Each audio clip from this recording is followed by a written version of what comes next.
Beyond the Mic with Sean Dillon. We're joined on the star line by two stars of the horror, The Accursed.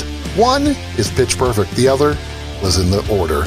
We welcome actresses Alexis Knapp and Sarah Gray. Hi. Hi, Alexis, Sarah, let's go beyond the mic. When you found out you were working with Meg Foster, what was your first reaction? Oh, I was super excited. I mean, she's a legend. Hey, I didn't actually know yet that she was someone I'm obsessed with. And then I found out that she was in They Live, and then I just melted on the floor. When you read the script, what did you think? Was this script something that you needed to do as a change of pace? Yes, both of those things, especially because my character is so different than anything I've ever played before. And I am wanting to get more into that grounded realism type of acting, and playing someone who's not there to like be pretty or dumb or stuck up or any. Yeah, I read it and I was just really impressed by the writing. What I really appreciate about this movie is it's not just kind of another horror film that's a bunch of like cheap jump scares. It really does have a human drama behind it, and you know, it's something that's super relatable and universal, that can speak to everyone. So I was really excited to dive in. How did director Kevin Lewis find even more terror out of both of you? Yeah, I think it's kind of funny. It's because I felt so safe with Kevin. I felt so free. He created such a nice atmosphere on set. So exactly. You know, it's not that he scared me even more. It's because he allowed the space for me to feel comfortable enough to really go there emotionally. And I really appreciate it. It was really a treat to work with Kevin. Yeah, I think that's perfectly said.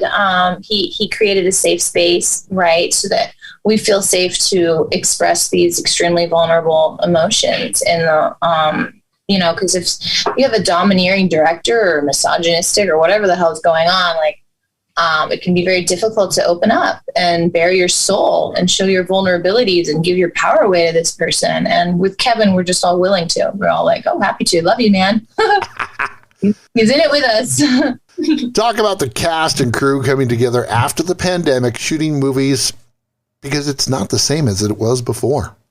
Yeah, I mean, it was during the pandemic, so it's, you know, everyone's wearing masks, and that was kind of like the new normal. But everyone really seemed to get on well. I think some of the crew has been working together for years, so there was such a sense of camaraderie, and shorthand was speaking. It was just like you wouldn't even have to finish a sentence, and everyone was on the same page. So yeah, it was really great. Everything she just said is more than I could say. I was in Milan at the time visiting my ex-boyfriend for his birthday when I got this out of nowhere, and I was like, oh, okay, all right. Let's read this over the next few days. And then I just kind of jumped in. But yeah, it seemed like a lot of the cast and crew, they've been working together for years on multiple projects. They had just come back. I think the sound people and a lot of the other crew had come back from something that was like just brutal. And they were all just kind of like still gassed out from that. But yet they were still giving 110%. And they were grateful that it was a much smoother ride this time, even though it was super fast and it wasn't that smooth at all. It's time for the Rocking Aid. 8 random questions. Answer with the first thing that comes to your mind. There is no pressure. Since we have 2 guests, we'll alternate questions. Sarah, what's your favorite scary movie? I will go with The Conjuring. Alexis, are you afraid of the dark? No, I think darkness therapy is really important. But I do want a candle. Sarah, what was your first skateboard and do you still have it? Oh my goodness. It was Mark, and it had Canadian like maple leaves underneath. It was green. And I got it after I went to summer camp, and I really like skateboarding. At what age were you when you got it? I want to say 9. Alexis, what's your favorite thing about your daughter, Kai? Oh my God. Oh, her heart and her mind. She's not only like beautiful and talented and fun and funny, but she cares so much. And she's like wise beyond her years and more calm than I was as a kid. That's for sure. And kids go to her to kind of mediate situations. She'll always be the mediator when kids aren't getting along, and she becomes a therapist. And there's always resolve. She just has this emotional wisdom and like this spiritual wisdom about her. And she's really good at communicating, Sarah, with that that you have with the Gemini. And she just really her communication with her heart, and that she teaches me. She teaches me. Sarah, who sings better, you or Alexis? Oh, come on. I will go with Alexis. No, you can't ask that question. Stop it. No, but that's an unfair question.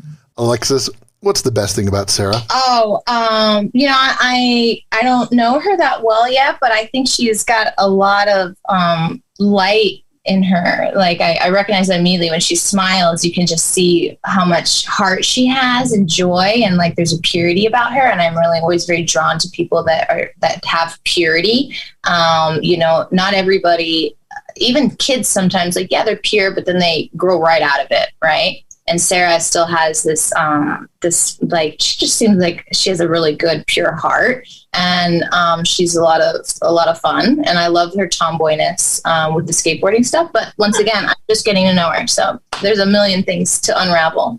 Sarah, why is Brody so wonderful?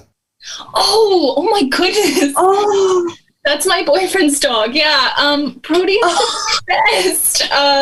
Yeah, super sweet, super cuddly. I love a little cuddle buddy. Yeah, just the best. Alexis, what's the best Lifetime Christmas movie you didn't star in? Oh my God, I'm gonna have to go with I've never seen one that I didn't star in. What? Yeah, I don't know, man. That's wild. Sorry, it's not my genre, man. That's okay. You're a busy mom. I like martial arts movies. So, okay. What's your favorite martial arts movie?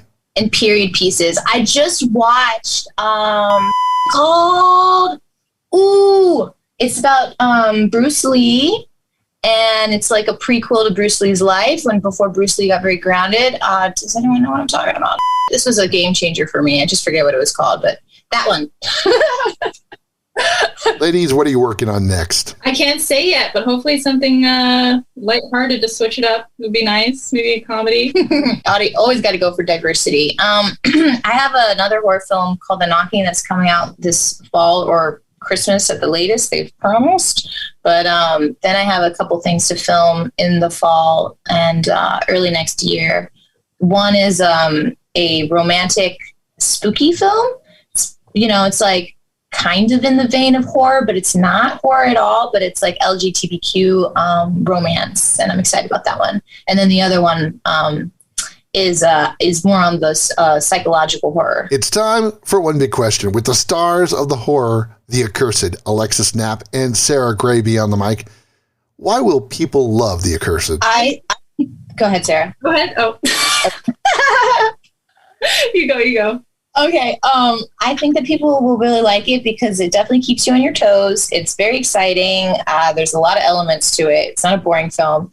And because it has so much depth emotionally and through, like we keep saying, a generational trauma, it's something that everyone can relate to on a deeper level than just the jump scares and the suspense and stuff like that. So I think it'll have them thinking and reflecting and relating to their own personal lives and their personal relationships over time. That was really well said. I think, it's got such a beautiful drama at the heart of it that people will be able to relate to. I mean, grief and guilt is so universal, and because of the drama and because it'll, bring out some emotion for you. If you're a fan of horror, it makes the scary parts that much scarier because it gets you in this kind of vulnerable state. Aside from that, it's beautifully shot, and I think people are going to love it. Alexis doesn't watch Lifetime movies. Sarah still has her first skateboard, and they want you to see The Accursed. Alexis Knapp, Sarah Gray, thanks for taking the time to talk with us today. Thanks for having us. Thank you, Sean. And that, my friends, is a Beyond the Mic shortcut.